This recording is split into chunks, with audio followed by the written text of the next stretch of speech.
We were the Three J's, a bit like the Three Musketeers, but a lot younger. We all lived in the same street and had been friends all our lives. We did everything together. I'm Jane, and my friends were Jack and John. We thought we were really cool calling ourselves the Three J's. I honestly thought we would be friends forever, but then the unthinkable happened. But before I go on, make sure you like and subscribe and hit that notification bell, or your world might get turned upside down too. I remember that Sunday morning as though it was yesterday. Even though I was only 10 years old at the time, I woke up early and went downstairs to the kitchen.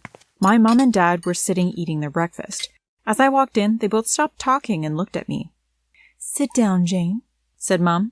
"We have something to tell you." What Mom and Dad told me then brought my world crashing down. "Dad has got a new job in another city, and we will be moving there next week," said Mom. I looked at her in shock. "But I don't want to move," I said. "I like living here. My friends are here." "You'll soon make new friends at your new school," said Dad. "I don't want new friends. I already have Jack and John. We are the Three J's," I cried. But it was no use me pleading with them. The decision had been made. I was heartbroken. John, Jack, and I had been friends since we were babies. We spent all of our time together. In the summer, we could go to the beach and have competitions who would build the best sandcastle. John and Jack would always compete against each other in everything. Although we were all good friends, I secretly had a bit of a crush on John, of course. I'd never said anything to him. I didn't want to spoil our friendship. Also, I had a feeling that Jack might like me, but I only thought of him as a friend. He was a bit too intense sometimes, like the time when we all arranged to go to watch a movie. It was a Saturday morning in early springtime. The days were just beginning to warm up, and we were all looking forward to going into town and going to the cinema. "Let's meet in front of the cinema at 1 o'clock, said John. "Sure," I replied. "Okay," said Jack. But just before I was about to leave my house, the telephone rang. It was Jack. "I can't come to the movies, Jane," he said. "My mom has just decided we're going to visit my grandparents." "Oh, that's a shame," I said. "You're not still going to go with John, are you?" asked Jack. Yeah, probably," I said hesitantly. I knew Jack didn't like it if John and I did something without him, but we had been looking forward to going to see this movie all week. We weren't doing anything wrong, were we? I said goodbye to Jack and went off to meet John at the cinema. When I arrived, he was standing there waiting. "Where's Jack?" he asked. "Oh, he couldn't make it. He had to go see his grandparents," I said.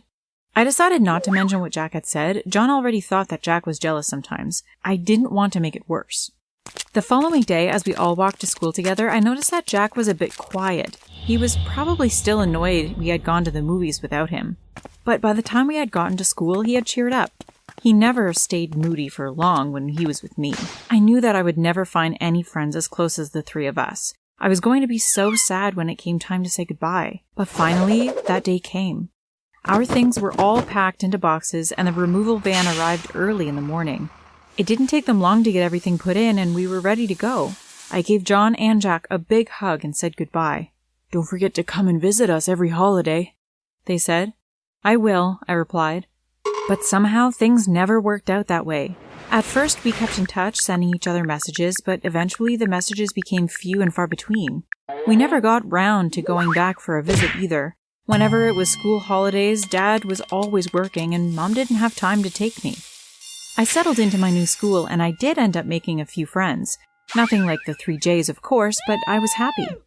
My new school had a huge IT department. I loved computers. I was actually a bit of a computer whiz. Every Saturday, I went to a computer club, and I was soon top of my class.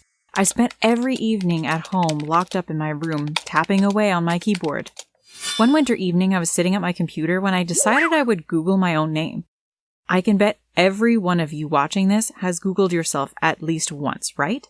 I typed it into the search box, but for some reason I had typed John and not Jane. Why would I do that? I hadn't thought about John for ages. I didn't bother reading anything. I just retyped my name and looked at all the posts. There was a photo of me that had been taken when I won a computer competition at school, and some other boring school stuff. Nothing exciting. I was just about to start a video game when I heard a banging noise downstairs. Someone was hammering on the front door. What's going on? Who's making all that noise? "Open up, it's the FBI," said a man's voice. What on earth do the FBI want at our house? I heard Dad answer the door, then there was the sound of footsteps pounding up the stairs. The door to my bedroom burst open and in came 4 FBI officers. "John, put your hands up. You're under arrest," they said. "I'm Jane," I said. They looked around them in surprise. "Oh, I'm sorry," said the officer. "We must have made a mistake. You're obviously not who we are looking for. We are looking for a male bank robber." "Why would you think a bank robber might be in our house?" asked Dad. "Because someone searched his name from this location," they replied. "Sorry if we have startled you. We'll leave now." They went back downstairs and I heard Dad close the door behind them. Well, that was definitely a bit of a shock. It's not every day that you get mistaken for a bank robber. I sat back down at my computer, laughing to myself. I started playing against one of my computer friends. As we played, I told him what had just happened. "Wow, that's crazy," he said. "Wonder who it was that robbed the bank." When we finished the game, I sat on my bed and thought about what had happened that evening. I wonder who the bank robber could be. I decided I was going to try to find out. I went back onto my computer and started searching again. This time, I typed in John and began to read through all of the information I could find online. It took me a few hours, but eventually, I found what I was looking for. The next day, I told my parents that I was going to be staying late after school for an extra computer lesson. But instead, I went into town. I found out that the bank robber was working as a waiter at a burger place in town. I wasn't going to speak to him, of course, I just wanted to see what he looked like. I went into the burger place and sat at a table. As I picked up the menu, I looked around at all the staff. Which one was the bank robber? I studied the menu, and as I was choosing, a waiter came over to my table. "Can I get you anything?" he asked. I looked up.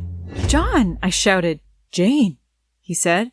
I couldn't believe it. It was my friend John. "What are you doing here?" I asked. "I work here now," he replied. "My parents moved to this town recently." I couldn't believe after all these years I was talking to John again. "Listen, my shift finishes in an hour. Why don't we go for a walk in the park?" said John. "Sure, that sounds great," I said. When John finished work, we walked together to the park. It was just like old times. We got along so well. We were laughing and giggling. John told me that Jack and him hadn't really been friends after I had left. "I guess once you had gone, it wasn't really the same," John said. "Jack didn't want to hang out with me." "I haven't heard from Jack for years either," I said. Eventually, it was time for me to go home. I didn't want the evening to end. I hadn't had so much fun in such a long time. "It's been so nice seeing you again, Jane," said John. "I've missed you." "I've missed you too," I said shyly. That's when I decided I had to tell John. "You know, I used to have a crush on you," I said, laughing. "Well, maybe I still do." John looked at me in shock. "Are you serious? I've always liked you, Jane," he said. "Would you like to go on a date with me?" "Yes, I'd like that very much," I said. When I got home that night, I lay on my bed thinking about John. He couldn't be the bank robber. He was far too nice. There was obviously some mistake. I wouldn't tell him what I thought. He'd think I was crazy. John and I started dating from then on. Whenever John wasn't working, I'd either be at his house or we would be going out for a drive in John's car. He had bought himself a new car when he started work. I loved going out with John in his car, but I was a bit nervous because he always drove so fast. "Slow down, John," I said one night as we were driving home after dinner. But it was too late. I heard the sound of a police siren and saw the lights on the police car flashing. John pulled to the side of the road. "Excuse me, sir, did you know you were speeding?" said the policeman to John. "Oh, I'm so sorry, I won't do it again," said John. The officer asked John for his license. He went back to his car to check out John's details. It seemed like forever before he came back to the car. "Step out of the car, sir," said the policeman. John looked at him in surprise. "Why, what's going on?" he asked. "You were under arrest for robbing a bank," said the policeman. John looked at me in shock. "I haven't done anything, Jane," he said. "They've got the wrong guy." I went to the police station with John. He kept on insisting he was innocent. The policeman didn't believe him, though. "We have the proof it's you," he said. "Could I see that proof, please?" I asked him. The policeman took me into a room and showed me computer footage which proved that John was a bank robber. At first, I was so shocked that John would do such a thing. He had seemed so nice, but suddenly I noticed something. "I think this footage has been tampered with," I said. "What do you mean?" asked the policeman. "I know a lot about computers, and I'm telling you that something isn't right," I replied. "If you will let me, I will set up a reverse trace to track the original IP address." The police agreed to let me look. It didn't take long for me to find out what I was looking for. I gave the information to the policeman. If you go to this location, you'll find the person who has tampered with the footage, I said. You better come with us, he said. We might need your computer expertise. I went to tell John what I had found. Don't worry, I said. I'm going to find out the truth. The police drove me to the address that I had given them. They didn't bother knocking on the door. They just broke the door in and ran up the stairs of the house. I followed behind them, my heart beating so fast. As we ran to the room, the policeman in front of me was grabbing hold of a man and putting handcuffs on him. He turned to look at me. Jack, I cried. Is it you that tampered with the footage to make John look guilty? The policeman gave me a curious look. Do you know this man? He asked. Yes, it's John's friend, I replied. Jack looked at me coldly. Yes, it was me, he said. Why would you do that? I asked him. You were his best friend. Because you never noticed me when he was around, Jack shouted. I've always loved you, Jane, but you only ever had eyes for John. I sat in silence as the policeman drove me back to the station. How could Jack have done that? If I hadn't noticed the tampering, John might have ended up in prison. The policeman told John all about what Jack had done to him. You're free to go now, thanks to your girlfriend, he said. We left the police station. It was just the two J's now, but that was all we needed.